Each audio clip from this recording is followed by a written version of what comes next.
Bonjour chers frères et sœurs internautes. Nous voulons parler ce matin de quelques sites archéologiques dans l'espace Akan. Je ne suis pas archéologue, je suis historien. Alors pour une fois, je pense que cette vidéo serait un peu spéciale parce que j'aurai plus mes yeux rivés sur mes notes. Parce que je ne suis pas archéologue. C'est lorsque j'essaierai, disons, de commenter les informations, alors que c'est en ce moment-là que vous me verrez lever la tête un peu pour regarder éventuellement ceux qui me regardent. Alors, il faut dire que dans l'espace Akan, il y a eu quelques fouilles archéologiques. Il faut dire que ces fouilles-là ne sont pas systématiques. Elles sont éparses. On les trouve aussi bien dans l'actuelle Côte d'Ivoire que dans l'actuel Ghana. Alors, par exemple, au Ghana actuel, il y a une zone qui a fait l'objet de fouilles qui se trouve dans, disons, la zone administrative que au Ghana on appelle le Brong Ahafo.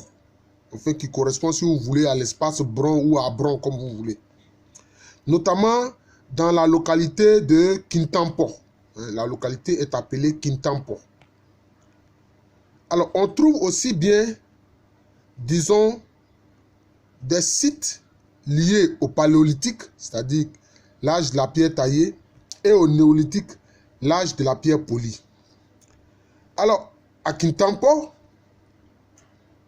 au niveau de la période du néolithique, il a été trouvé des pierres polies, des haches en pierre et aussi de la poterie qui date de 2000 ans avant Jésus-Christ. 2000 ans avant Jésus-Christ.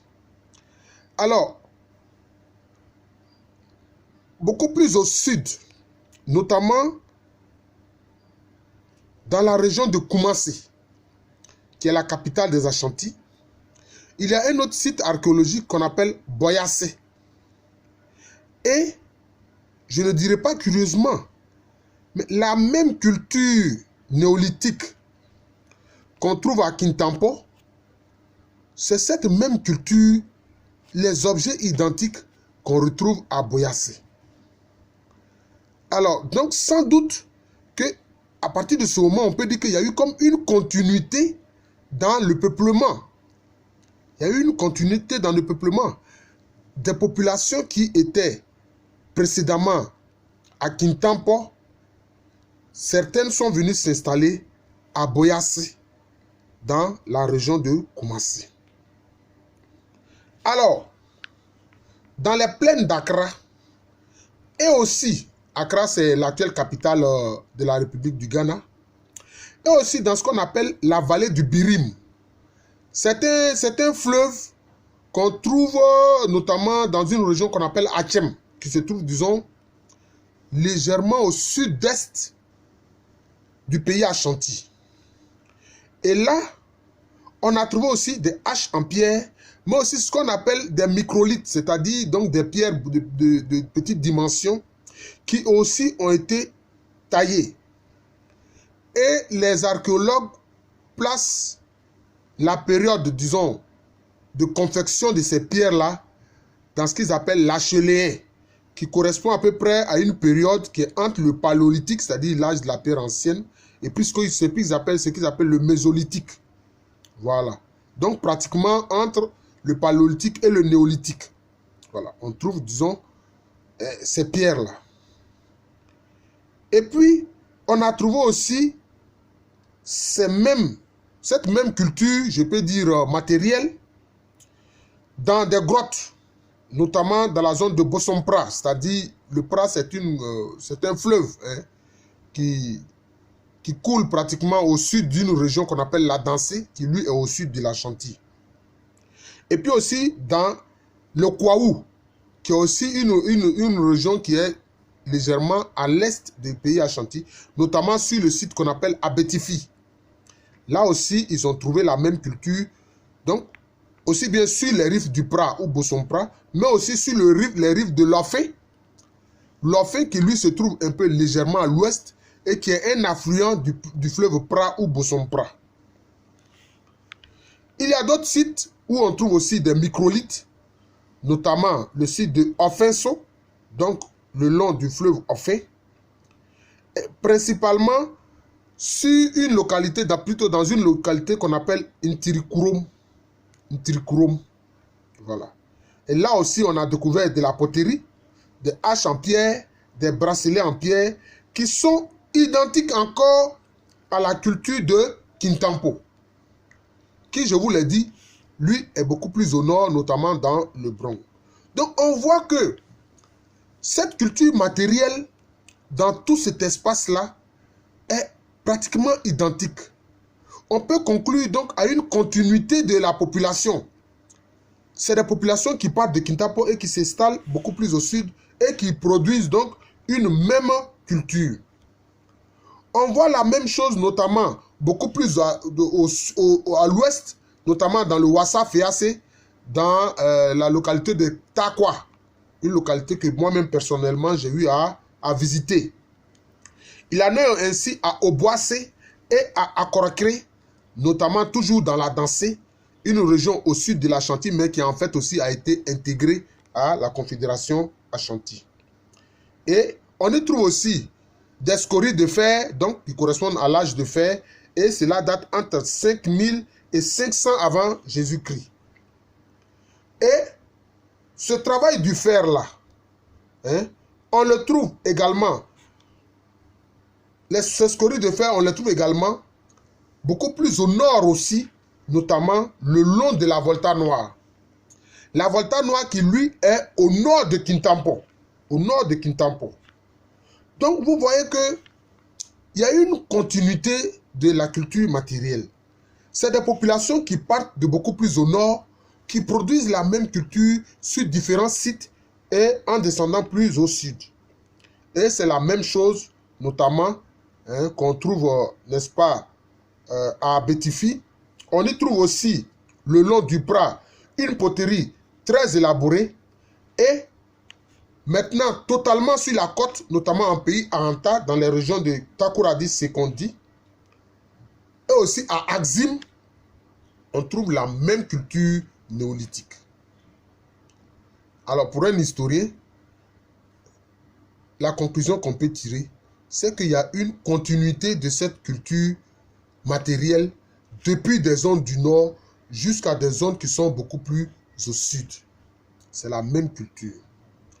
Alors, ces vidéos sur, disons, l'univers archéologique du Mont Akan, nous allons le faire en peut-être 2 ou 3 vidéos.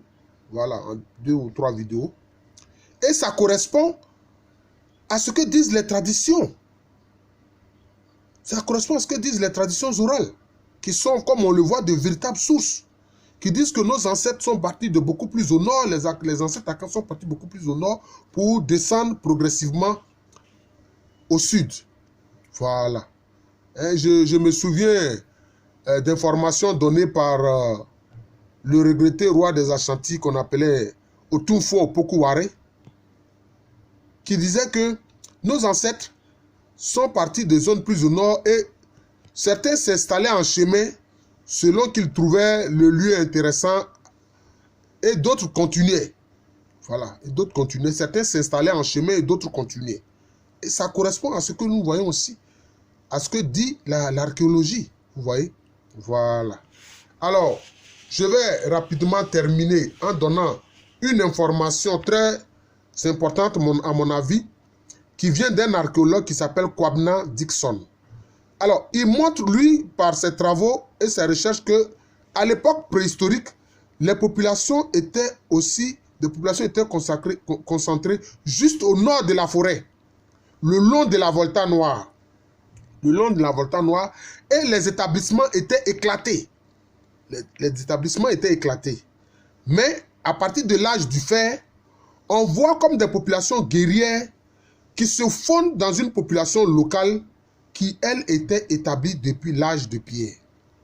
Voilà. C'est ce que lui conclut. Donc, cela veut dire que ceux qui vont être les ancêtres des Akans sont des populations aux origines diverses en réalité. Voilà. Vous voyez? Il parle de populations locales établies depuis l'âge de pierre. Et puis, au moment de l'âge du fer, on voit maintenant des populations guerrières qui viennent recouvrir les populations de l'âge de pierre qui étaient installées précédemment. Moi, j'ai appelé ça dans ma thèse d'état la saga des Andrés. C'est-à-dire des populations guerrières qui vont recouvrir tout l'espace Akan. Oui, et la tradition s'en souvient. Je me souviens très bien des informations données par mon grand-père Kofi Alexandre, qui était à Diaké, un grand planteur, hein, paix à son âme, qui était à Diaké, qui me disait, mais ces guerriers-là, ils arrivaient dans une zone, ils soumettaient la zone, et puis avec des populations locales prises, ils continuaient leur chemin, ainsi de suite. Voilà. Hein? Comme, disons, des guerriers nomades. Ah, des guerriers nomades. Voilà. C'est cela. Je crois que j'en ai parlé dans une vidéo précédente, donc, des guerriers nomades. Je vous remercie. Nous allons poursuivre ces quelques informations que je voudrais vous donner concernant l'espace Akan à propos de l'archéologie. Donc, nous aborderons l'espace du côté du Ghana actuel, puis après, du côté de la Côte d'Ivoire actuelle, ou alors quelquefois nous pourrons alterner. Je vous souhaite encore une bonne journée. J'invite vraiment ceux qui sont sur Facebook d'aller sur ma page, pour ne pas dire ma chaîne YouTube. Ils n'ont qu'à aller sur YouTube et taper Professeur Alou Kwame René. Comme ça, ils auront en permanence mes vidéos qui parlent justement de l'histoire de l'Afrique, mais aussi un peu du monde, parce que dernièrement, j'ai abordé les raisons profondes de la Seconde Guerre mondiale. Parce que là, j'ai eu à déconstruire ce qui est retenu habituellement par l'histoire. Je suis le professeur Alou Kwame René, professeur titulaire d'histoire à l'université Félix Houphouët-Boigny, à Abidjan Cocody, Abidjan, capitale, disons, économique de la Côte d'Ivoire. On attend que Yamoussoukro devienne réellement la capitale politique. Hein. Elle ne le sera. Cette capitale ne le sera que quand vraiment le gouvernement va s'y installer avec toute l'administration. Voilà, centrale. Je vous remercie. Donc, et je vous souhaite une bonne journée. Et sachez que la Côte d'Ivoire, c'est en Afrique de l'Ouest. Voilà. Que nos dirigeants pensent à faire en sorte que l'Afrique soit unie et que alors nous soyons forts et que nous ne soyons pas soumis à des dominations extérieures. Merci encore et bonne journée.